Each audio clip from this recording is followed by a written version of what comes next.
Hey, Obinna, good to see you.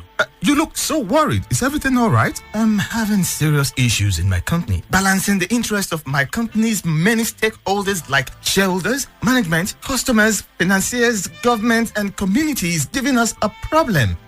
That has to do with corporate governance. Exactly. Then, you need to get in touch with ICSAN. ICSAN? Yeah, Institute of Chartered Secretaries and Administrators of Nigeria. ICSAN. They provide you with seasoned and top-ranking professionals trained to uphold the standards of corporate governance and efficient operations. You can also get in touch with ICSAN. If you want to become a chartered secretary and administrator, contact ICSAN by visiting the website www.icsan.org or call 009 06 601 69.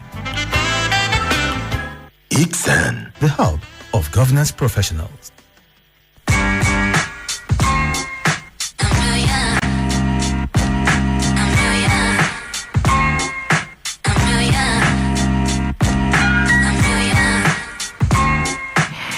Good morning, Lagos, Nigeria. Welcome to Corporate Governance Platform on Eco 89.7 FM.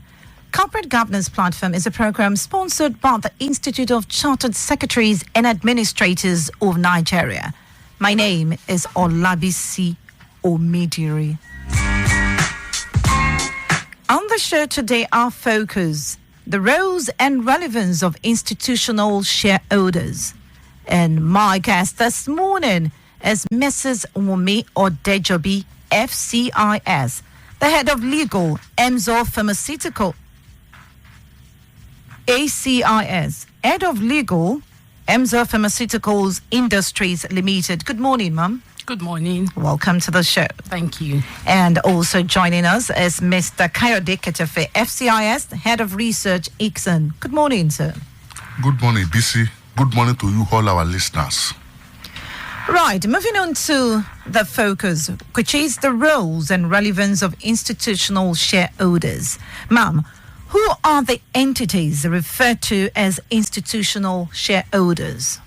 Thank you very much, BC. Institutional shareholders are generally entities which pools money to purchase securities on behalf of others. By others, I mean individuals or other entities.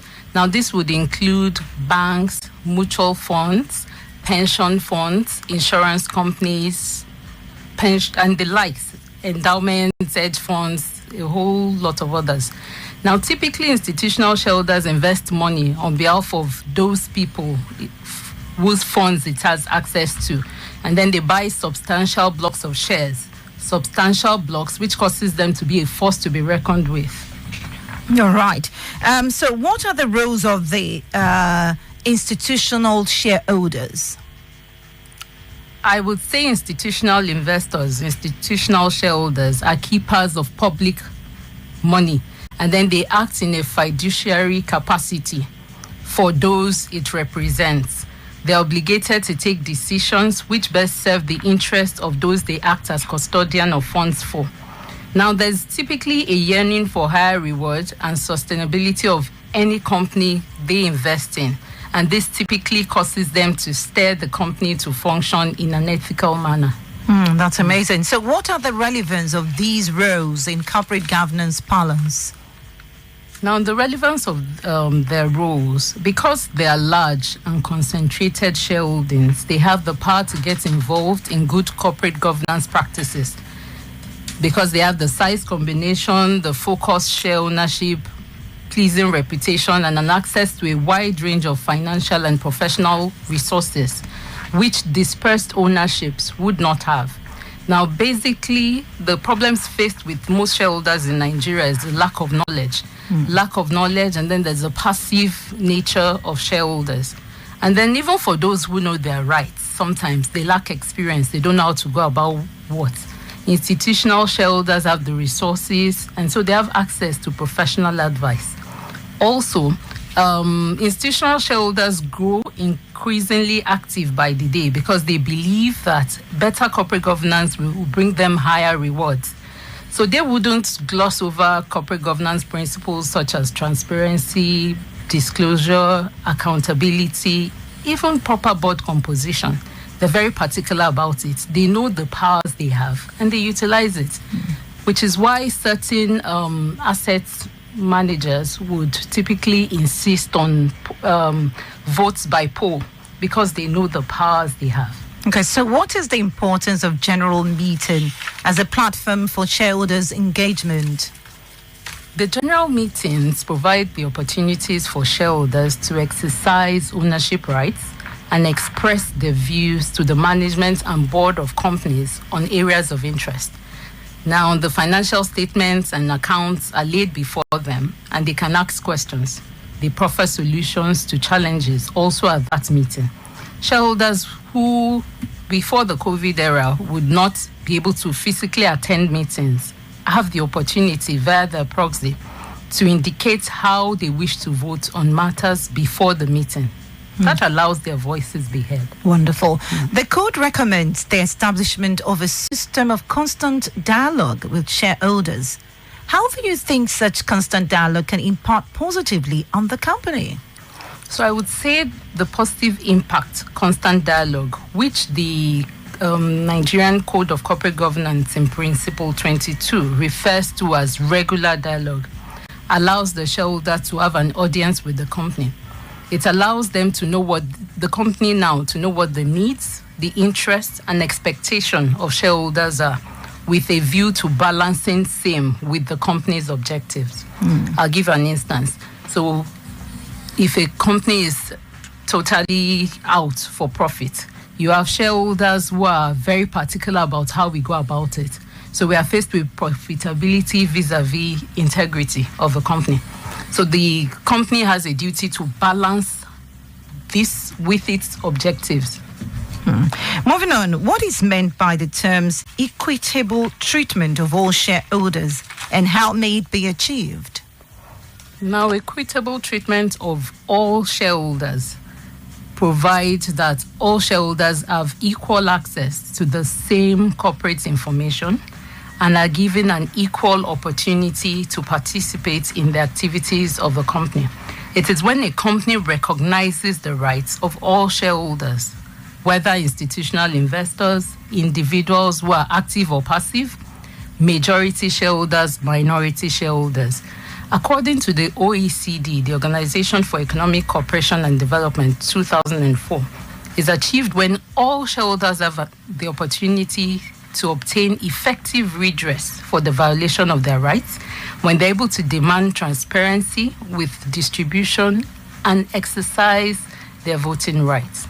Now, will you say that the institutional shareholders are as influential in Nigeria as their counterparts in advanced climes like United Kingdom and United States?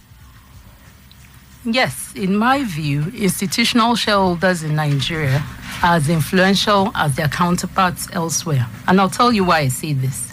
They're responsible for the infusion of the much-needed capital growth into the business. Also, they're responsible for changes in leadership and governance, sometimes takeover. And they are responsible for advancing the causes or regulatory changes which are beneficial to the business of the companies they invest in.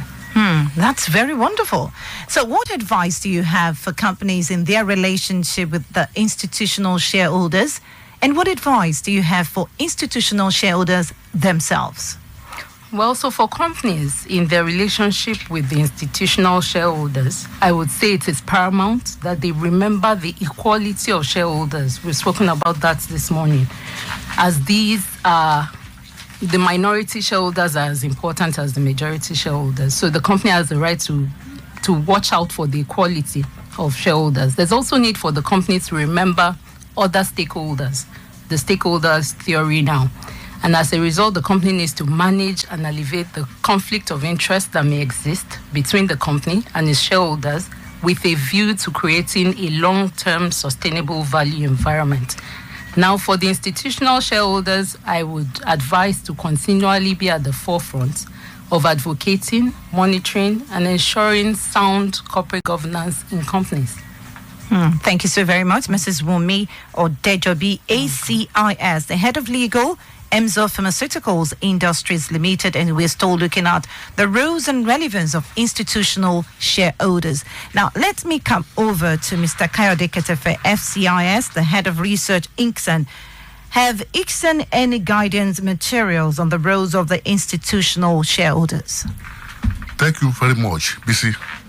Let me start by saying that the roles of the institutional shareholders is a topic that is well covered in our study test.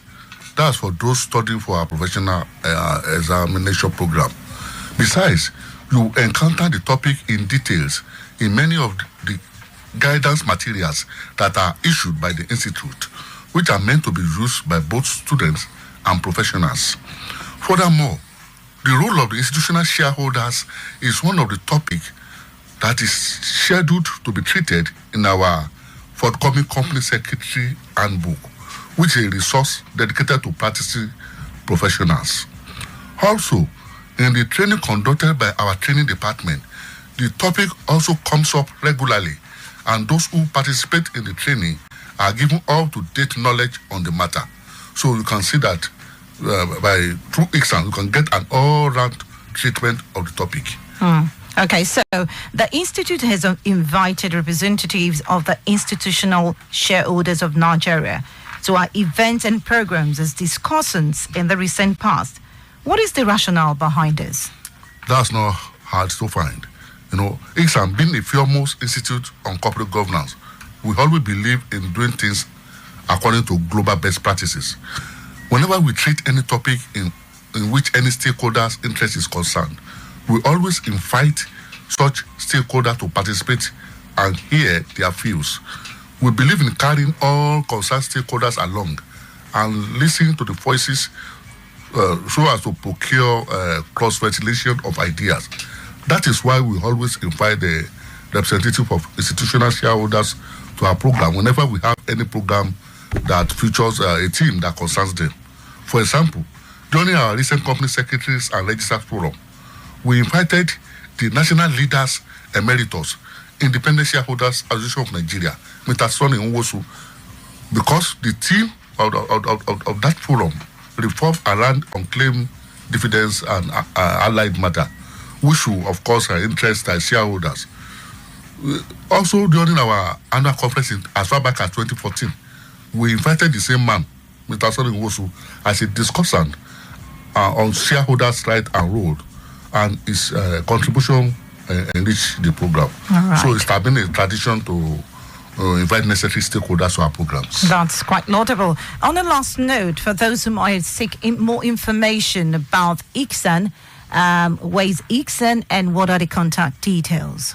Thank you very much. Let me say something about our professional examination leading to qualification as a charter secretary and administrator. To become a charter secretary and administrator, you need to write the professional examination of the institute.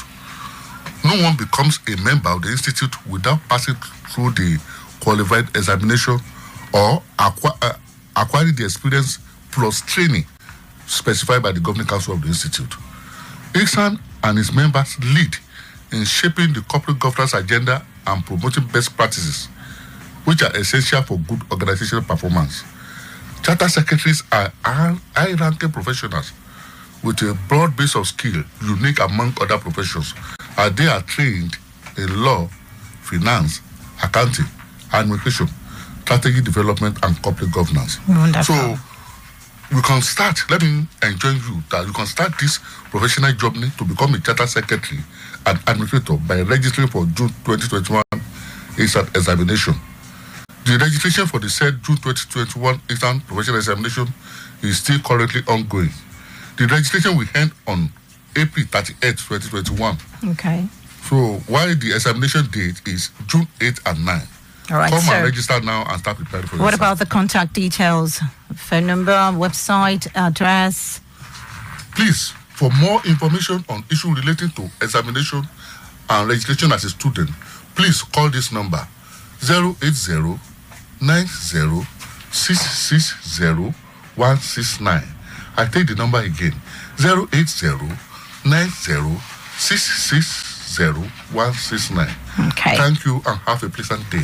All right, then, thanks to you, Mr. Kaode Ketefe, FCIS, Head of Research, ICSEN, and also to our guest, Mrs. Wumi Odejobi, ACIS.